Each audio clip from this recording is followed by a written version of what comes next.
Амархан сайн байцгаана уу? Ухаанд монголчуудаа. Амархан сайн байцгаана уу? Энд хуранчуулсан хүндэт зочдоо. Та бүхэн тарган тавтай сайхан зусцааж байна уу? Өнөөдөр Монголын оюун санааны ертөнцид олон сайхан үйл явдлууд ар араасаа өрнөж Монголын соён гэгэрүүлэгч телевиз налайхын сайн номон хийдтэй хамтран нэгэн сонгомол бүтээлийн горволсон дээжийг хүлээн авах ёслолын үйл ажиллагаа ийхүү эхлэх гэж байна. Манай ард түмэн, манай ухаанд монголчууд өөрсдийгөө тостой дааванд боож ирсэн ч ном шүтэнэ торгонд боож ирсэн тэнгэрлэг үндэстэн билээ. Тийм ээ, үеийн үед Монголын ард түмэн номон дээдлж байсан учраас монголчууд 800-ны туршид дэлхийд нэрээ мандуулж оюун санаагаараа ертөнцийг манлайсан их Чингис хаантай болсон үндэстэн билээ. Мянганы сууд хүмүүсийн 23 дээр жагсаж байгаа агуу сууд Чингис хаан бол байлдан дагуулагч гэхээсээ илүү их соён гэгэрүүлэгч, оюунлаг, гайхамшигтэй эрдэм номын хүн байсныг түүний бэлэг сургаал энэ л цэнхэрхэн дэлхийд нотолсоор байгаамаа. Тийм ч учраас Монголын ард түмэн номыг хүлээж авч шин номын хурим хийхтэн эх оронд минь шин хүн мэндэлээ хэмээн тусдаг үлээ. Та бүхэндээ халуун баяр хүргэж байна. Сайн номон хийдийн хамт Америк нэгдсэн улсын дорн дахин судлалын институтын доктор, шинжлэх ухааны академийн профессор судлаач нэргүй өнөөдөр та бүхэнд Монголын номын ертөнцид тесрэлт хийх бүтээлүүдэд танилцуулах түүхэн агшнаа бид ийхүү эхлүүлж байгаамаа.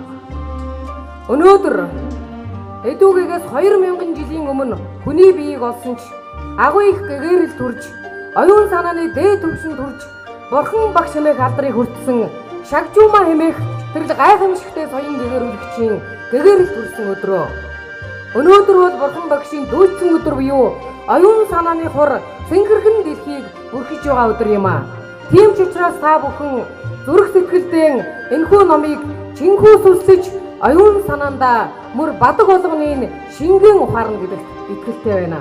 Сайн номон хийдийг үүсгэн байгуулагч нэргүй маань Америк нэгдсэн улсад 6 жил суралцж тэнд докторийн зэргийг хамгаалсан байгаа.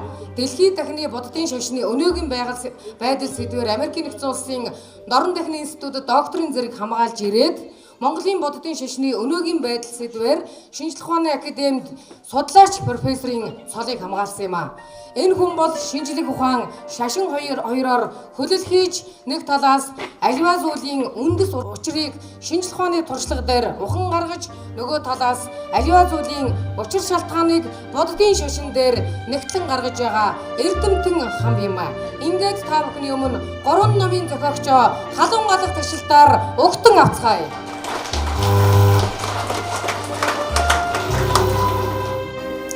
Бурхны шашин ба Монгол ёсон гэсэн ном маань энд түрүүн хөтлөгч маань тодорхой бас засагсан тайлбарлаа.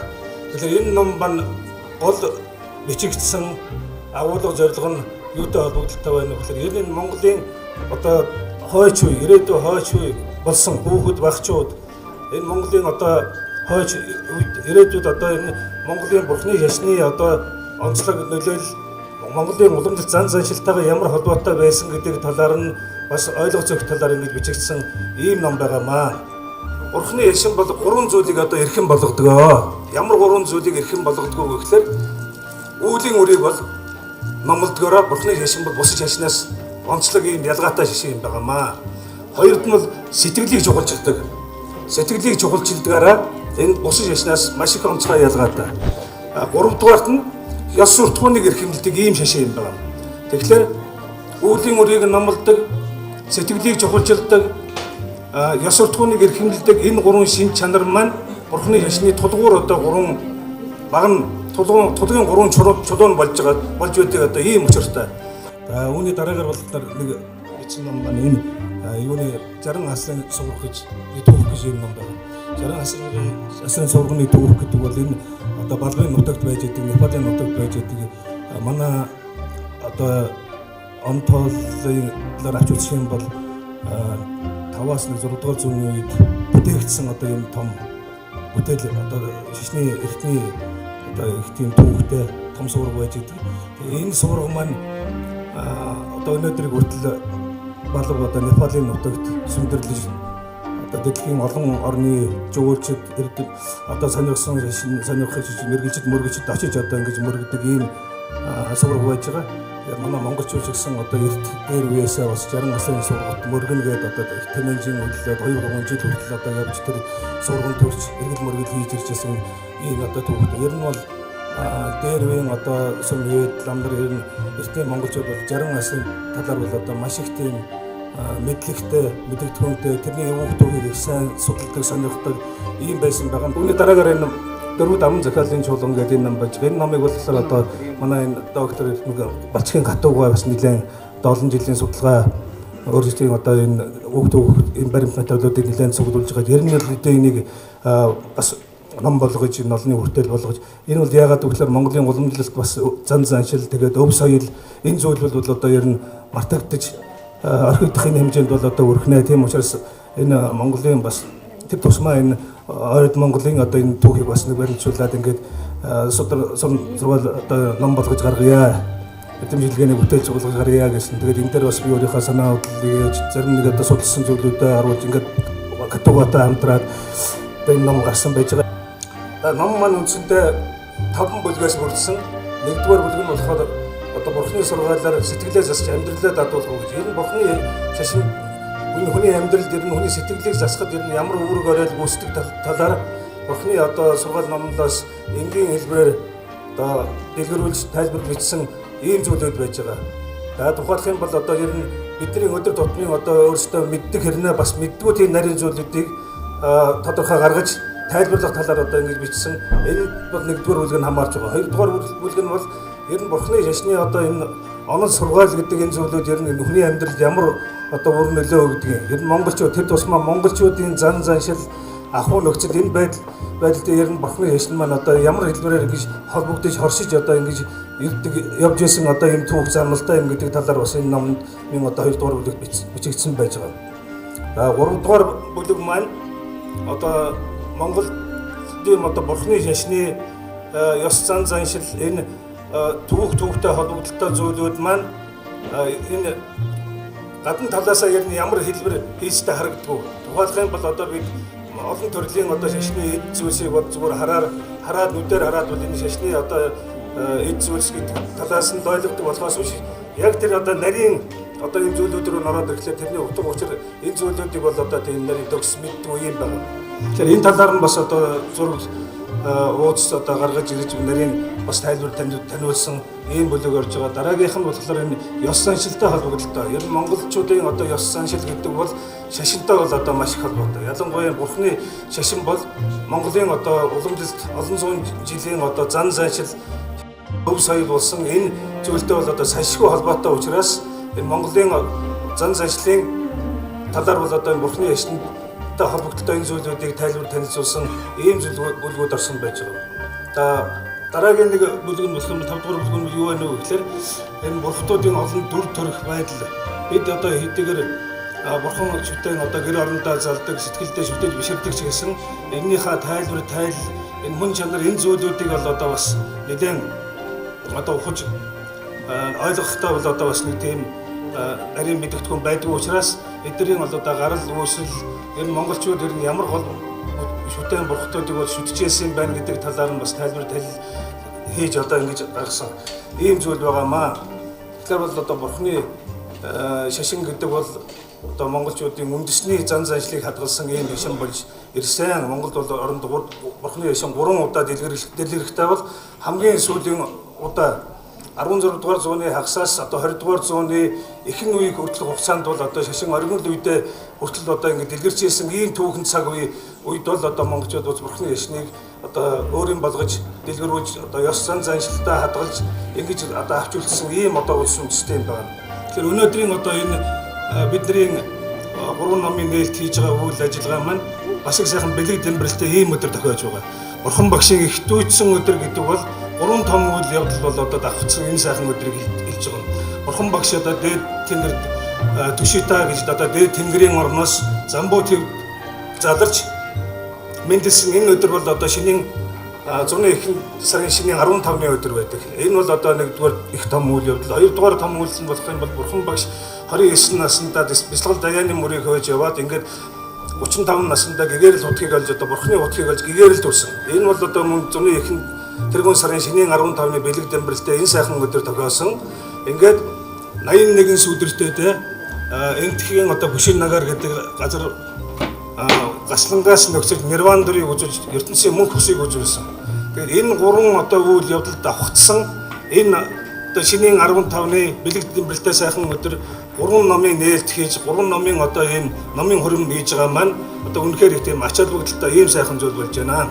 Тэгэхээр энэ Бурханы яшинтан ба Монгол ясан гэсэн энэ ном бол одоо Бурханы шашинтын Монголын ард түмэн зориулагдсан ийм бүтээлээ. Тэгээд ер нь Бурханы хишин гэдэг бол одоо надаар хэлүүлэлтгүй манай монголчууд, манай эрдэмтэн мэргэд ер нь бүгд бол одоо шишний талаар бол одоо маш тийм нарийн судалгаа шинжилгээ хийж одоо тайлбаруудыг олон удаа ингэж биш дэлгэрүүлсэн ийм зүйлүүд ном зохиолууд бол олон гарч ирсэн. Тэгэхдээ энэ Бурханы яшин бол Монгол гэдэг ясан гэдэг бол ерөөсөө энгийн хэлбэрээр хүнд ойлгомжтой байдлаар тайлбарлаж өнгөс одоо мэдлэг мэдэгдэхүүн өгөх энэ зорилгоор бичигдсэн ийм ном юм байгаамаа. Ном гэдэг бол одоо бас нэлээд нэг хүний бүтээл болдгоо олон одоо хүмүүсийн хүч хөдөлмөр шингэдэг олон талаас ингээд хүмүүсийн гар бие сэтгэл оролцож бий болдог ийм зүйл.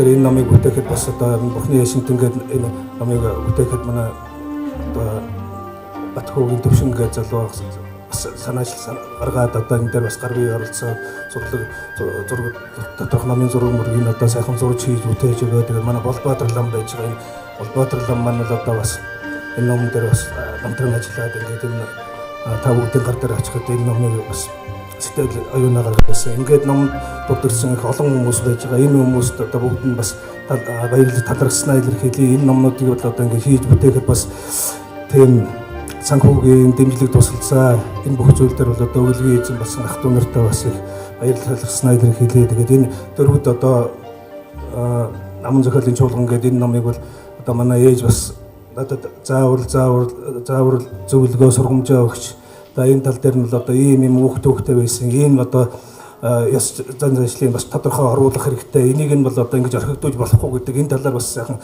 заавар зөвлөгөө өгч одоо ингэж ийсэн одоо энэ бас ээжтэй баярлал талархснаа илэрхийлээ. Ингээд өнөөдрийн одоо энэ ном сурганы номыг маань бас ивент итгэж гаргасан соён брендингийн захирал Лувсан дорж гоёнд бас ирсэн байгаа бах. Тэгээд энд номыг бас ивент итгэж хэвлэж өгсөн Лувсан дорж захиралтай соён брендингийн одоо хамт олон бас ажлын амжилт сайхан бүхнийг хүсье. Тэгээд өнөөдрийн одоо энэ бэлэг дамбралтай энэ сайхан өдөр миний урилгыг бидний урилгыг хүлээн авч энд ирж одоо номын сайхан эзэнгүүнийг зохион байгуулж хамтдаа их сайхан буйны өдрийг хотол олнороо үйлдсэн та бүгдийн маань одоо ажил үйлс ахуй амьдрал сайхан дэвжиндээ шилж удаа насалж номын цагаан буян урилгын өлзөө бэлэгттэй сайхан ярилцлага өргөё. Баярлалаа. За шинжлэх ухааны академийн хэл зохиолын хүрээлэнгийн доктор профессор Кату таныг урьж байна. Хоёрдугаар ном буюу дөрвөн даман зохиолын чуулганаа та маш товчгоноор бидэнд тайлбарлаж өгнө үү? Миний судалснаар биш. Ер нь дэлхийн хүмүүсийн судалснаар гэрэхэд илээд одцсон хоёр л байдаг. Өөр юм байхгүй. Францад Орландбаатарын дуулал гэж байна. Өөр байхгүй. Оросд Игорь хорооны туул манай нэг туулыг 10% хуваасны нэгтэд тэнцэх хэмжээний юм байдаг. Энэ бол мянган мөршөлгүй. Тэгтэл манай Монгол туул бол хэдэн мянган мөрөөс бүтдгээр байхгүй. За туулгаа оронч 40 байна. А манайх бол дэлхийн эрдэмтдийн судалснаар зарим эрдэмтэд бол 500 гаруй туул байна гэж байна. 500 юм манайд бол нэг 200 гаруй туул байна. За ингээд болно. За тэгээд би яг дөрөвдгөн бол төрснийхаа хувьд энэ дөрвөн дамын зохиолыг одоо 70-аад оноос эхэлж бараг 50 жил судалсан. Тэгээд энэ дээр бол аман зохиолын бүх төрөл зүйлүүд зан үйлийн холбогдолтой бүх хөрөмхийх, тараа тарах, архин ярих гэдэг юм одоо энэ зан үйлийн бүх юм олсон. Хорон зөвлөрс ирсэн бүх хүмүүст ажилд нь өндөр амжилт амьдралд нь хорвоогийн сайн сайхан бүхнийг хүсэн явуулж байна. Баярлалаа. Өнөөдөр энэ хүү соён гэрүүлэгч түүхэн арга хэмжээг баярлан дэвжиж нэргүй докторыг улс аймгийн бүх мөрөн сумын хүндэт иргэнээр шагнаж байгаа юм байна. Энэ нь бол ямар учиртай юм гэхээр улс аймгийн бүх мөрөн суманд яг энэний одоо жижиг хувилбар ийм хийдийг манай энэ дөөнөр барьж өгч нэргүй ламтан өөрөө очиж аруунайлж ажил ашиглалтанд оруулаад одоо тэнд ажиллах лам нарын сургаад ингээд байж байгаамаа.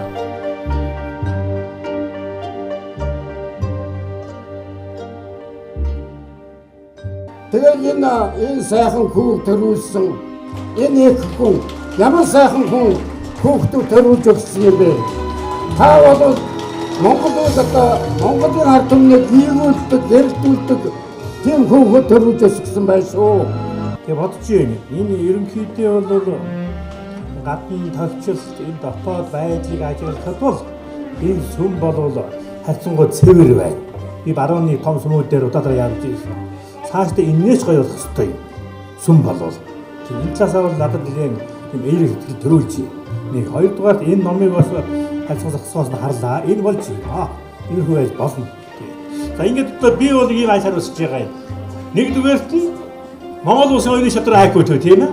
Хүний ухаантай болоод газар үз том сүлж юм уустай яа. Тэгэхээр ингээ хайгаад гэсэн зэрэг энэ олон шаш дотор байна шүү дээ.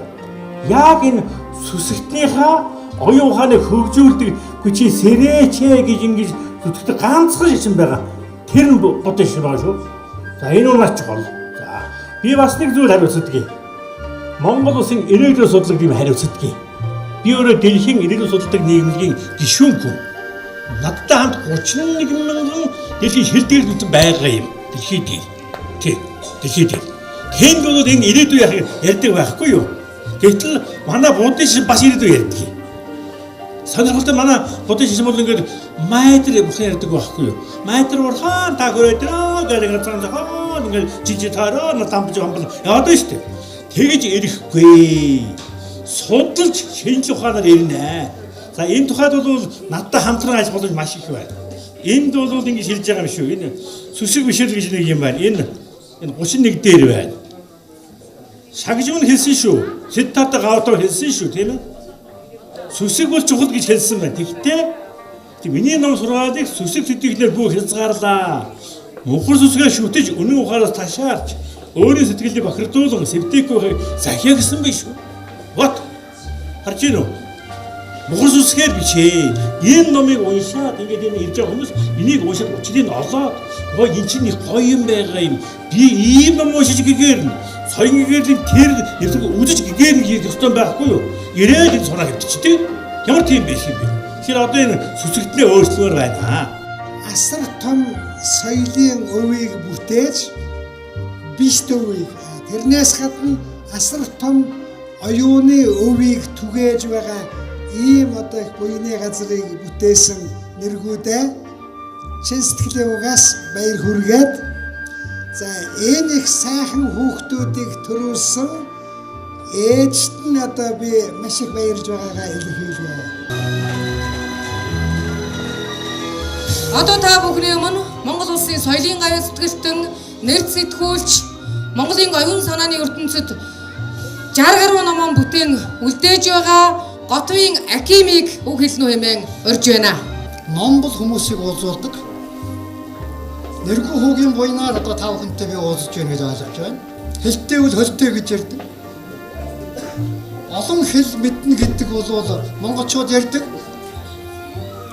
Өөрөө юу ганц хэл мэдэж байхад эхлээ мэдж байхад өрөөс нь нүд чинь онгорхой.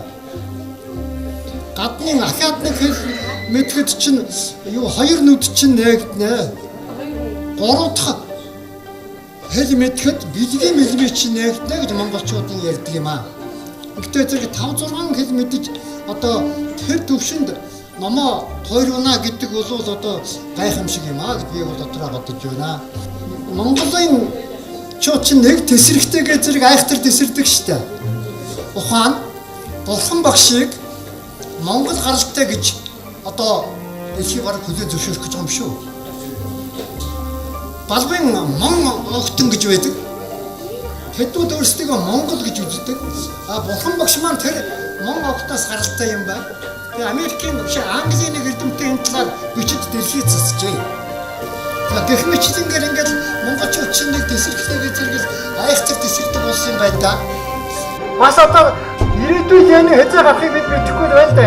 Өлгийтэй байгаа мó, хэвлийтэй байгаа мó тэний мэдэхгүй Монгол дахиад нэг тесрэх байх уу гэж би найдаж явдаг шүү. За ингээд энэ хүүд эрдэмийн одоо маш их одоо амжилтыг хүсье. За баярлалаа. Энэ хүү Монголын оюун санааны ертөнцид өнөөдөр бүгдээрээ 3 сайхан сонгомжтой бүтээлийг өлгийдэн авлаа. Сайн номын хийдийн хамт Америк нэгдсэн улсын дорн дахин судлалын институтийн доктор, шинжлэх ухааны академийн философийн хүрээлэнгийн судлаач профессор Сайн буянгийн нэргүүд халуун баяр хүргэцгээе.